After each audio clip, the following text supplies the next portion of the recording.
M से महिला, M से मुसलमान और एम से मोदी।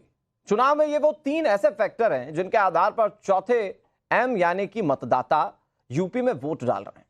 अखिलेश को भरोसा है कि उनका मुस्लिम दाव काम कर जाएगा, लेकिन मोदी ने महिला फैक्टर के जरिए ऐसा मास्टर स्ट्रोक चला है कि उत्तर प्रदेश के लड़के गलती नहीं कर पाएंगे। प्रधानमंत्री नरेंद्र मोदी और योगी ने पिछले 24 घंटे के दौरान इसी फॉर्मूले के जरिए विरोधियों को बेचैन कर दिया है। पूरी खबर क्या है, देखिए हमारी इस एक्सक्लूसिव रिपोर्ट में। मोदी के लिए एम का मतलब है महिला और अखिलेश के लिए एम के मायने हैं मुसलमान। पूर्वांचल की बाकी 27 सीटों पर अब इसी एम फैक्टर के इर्द गिर्द चुनावी लड़ाई होगी।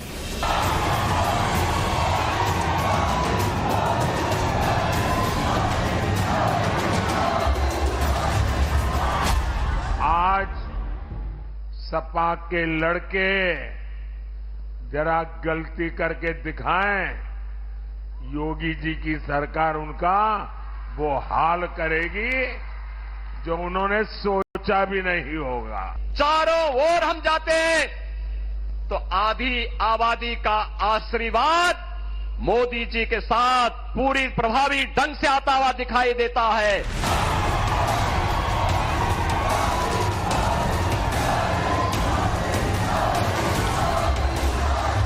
पीएम मोदी और सीएम योगी जब 25,000 महिलाओं से डायरेक्ट संवाद कर रहे थे, तब अखिलेश यादव और राहुल गांधी बीजेपी के एम फैक्टर की काट खोज रहे थे। जब बुधवार को मोदी और योगी की रैली में महिलाओं की जबरदस्त भीड़ उमड़ी, तब अखिलेश यादव ने मुस्लिम बहुल इलाकों को साधने का प्लान बनाया। हालांकि इन तमाम दावों और दांव पर भारी रहा मोदी का एक बयान, जिसका मैसेज यूपी की महिलाओं के लिए बहुत बड़ा है। इंडी गठबंधन की मानसिकता ही महिला विरोधी है। इंडी गठबंधन वाले महिलाओं को आरक्षण का विरोध करते हैं। जहां इनकी सरकार आती है, महिलाओं का जीना दुभर हो जाता है। बेटियों को सुरक्षा के डर से पढ़ाई छोड़कर घर पर बैठना पड़ता था और सपा वाले कहते थे और बेशर्मी से कहते थे, लड़के हैं, लड़कों से तो गलती हो जाती है। आज सपा के लड़के जरा गलती करके दिखाएं, योगी जी की सरकार उनका वो हाल करेगी जो उन्होंने सोचा भी नहीं होगा।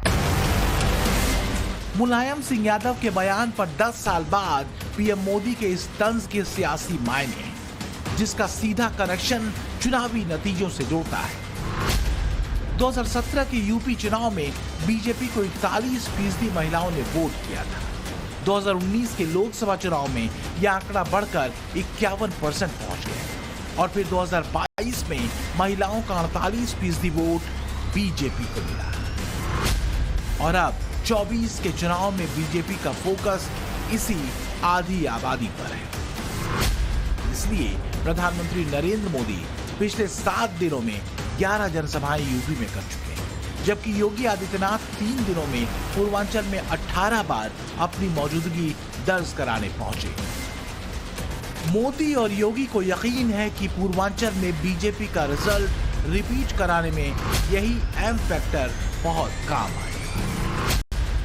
लालगंज सीट पर महिलाओं की तादाद 52.29% है, यानी आधे से ज्यादा।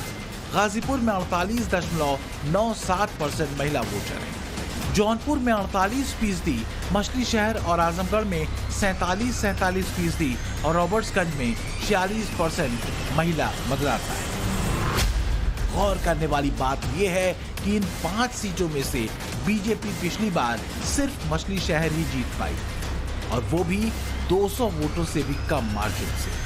इस बार बीजेपी ने महिलाओं को साथ कर नई स्ट्रेटजी बनाई। 2014 के पहले देश के अंदर क्या स्थिति थी? बेटी असुरक्षित थी, बहनें असुरक्षित थी, उन्हें जो सम्मान मिलना चाहिए था नहीं मिल पा रहा था। कहीं 3 तलाक के नाम पर प्रताड़ना होती थी और कहीं पर उन्हें उचित प्रतिनिधित्व देने में संकोच होता था। लेकिन पिछले 10 वर्ष में हमने बदलते हुए भारत को देखा है। प्रधानमंत्री उज्ज्वला योजना, बेटी बचाओ बेटी पढ़ाओ, सुरक्षित मातृत्व आश्वासन सुमन योजना, फ्री सिलाई मशीन योजना, महिला शक्ति केंद्र योजना और सुकन्या समृद्धि योजना। पीएम मोदी की चलाई गई इन योजनाओं का फायदा यूपी की करोड़ों महिलाओं को मिला है और अब 24 के मैदान में लखपति दीदी की चर्चा बहुत जोरों पर है। इसके अलावा योगी का भय मुक्त यूपी वाला संकल्प भी बीजेपी के विश्वास को कई गुना बढ़ा रहा है। इसकी एक वजह समाजवादी पार्टी के मुकाबले बीजेपी के महिला कैंडिडेट्स की संख्या का ज्यादा होना भी है। यूपी में एनडीए ने 7 महिला उम्मीदवारों को टिकट दिया है, जिसमें से सबसे ज्यादा 3 आखिरी 2 राउंड में। सुल्तानपुर से मेनका गांधी, लालगंज से नीलम सोनकर और मिर्जापुर से अनुप्रिया पटेल, जबकि समाजवादी पार्टी की तरफ से काजल निषाद ही एकमात्र महिला कैंडिडेट बची हैं जिनकी किस्मत का फैसला होना है। बीजेपी ये बात अच्छी तरह जानती है कि समाजवादी पार्टी तुष्टीकरण के सहारे तमाम दांवपेच आजमा रही है, जिसे एम यानी महिला कार्ड के जरिए ध्वस्त किया जा सकता है।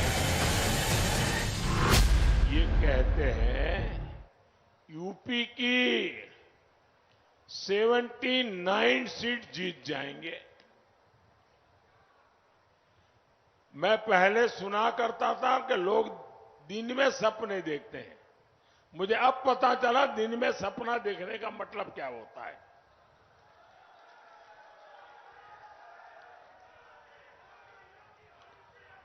चार जून को यूपी की जनता इनको नींद से जगाने वाली है और तब ये ठिकरा।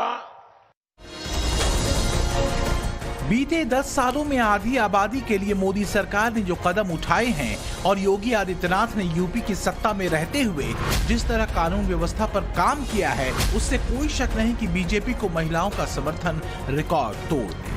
हालांकि अखिलेश इसकी भरपाई के लिए एक नई तरह की राजनीति पूर्वांचल में भी आजमा रहे हैं, वो है मुस्लिम कार्ड। पूर्वांचल में बीजेपी को 2 तरह के एम पर भरोसा है, एक तो मोदी और दूसरी महिलाएं।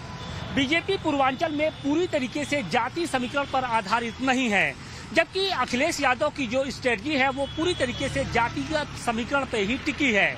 उन्हें इस बात की उम्मीद है कि जिस तरीके से पश्चिमी उत्तर प्रदेश में मुसलमानों का साथ उन्हें मिला है, कुछ वैसा ही पूर्वी उत्तर प्रदेश में भी मिलेगा। उत्तर प्रदेश की पूर्वी अगर हिस्से की बात करें तो यहाँ की 8 लोकसभा सीटों पर जो जीत हार का अंतर होता है वो मुस्लिम मतदाता ही तय करते हैं।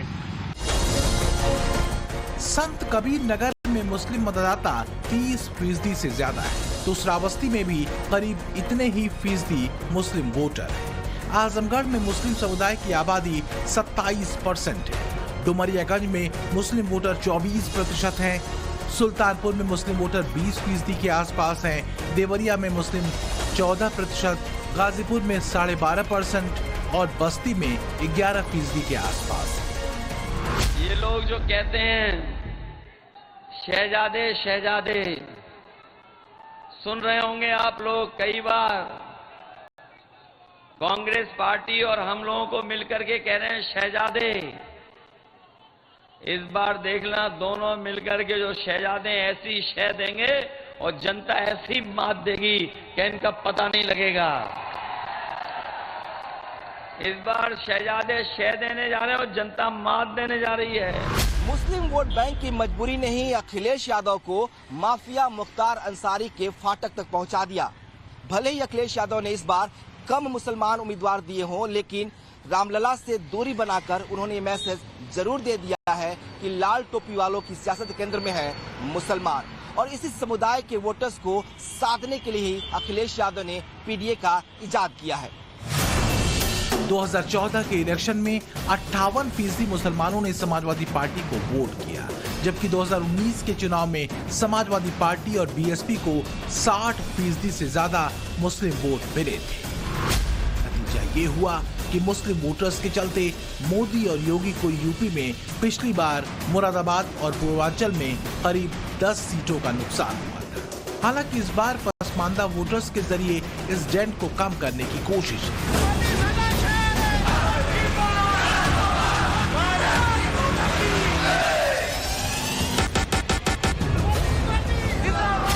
जो हमें और आपको 400 पार का नारा देकर के डरा रहे थे, वो अंदर ही अंदर सोच रहे हैं कि अब तो जनता ने नारा ही बदल दिया है। इस बार 400 पार नहीं, 400 हार होने जा रही है। अभी से लोगों को 4 जून के परिणाम के बारे में अब कोई संदेह रह ही नहीं गया है। चारों ओर, उत्तर, दक्षिण, पूरब, पश्चिम, चारों ओर एक ही स्वर गूंज रहा है, एक ही नारा गूंज रहा है। चारों ओर जनमानस के मुंह से एक ही उद्घोष हो रहा है, और वह उद्घोष है कि फिर एक बार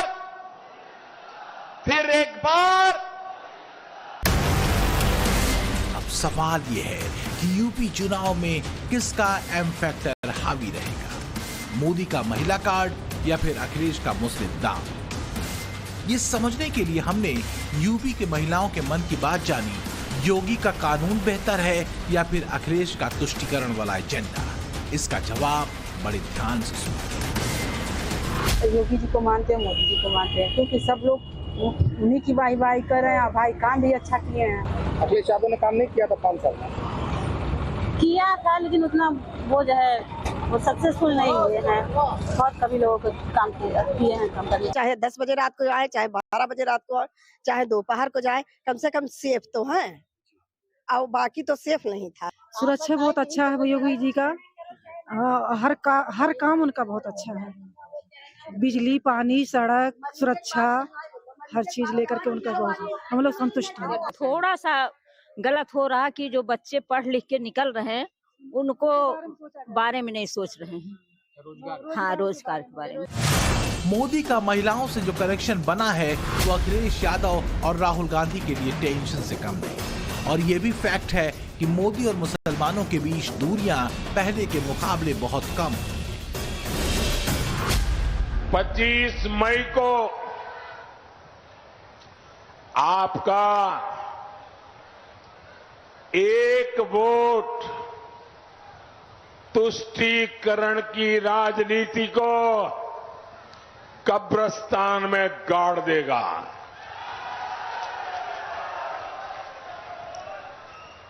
आपका एक वोट देश का भविष्य सुनिश्चित करेगा।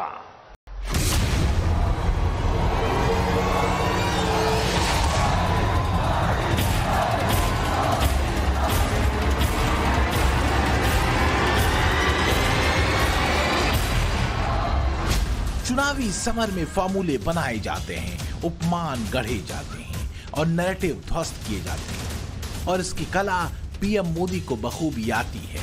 24 के चुनाव में मोदी इसी तरह के फैक्टर को ध्यान में रखे हुए हैं।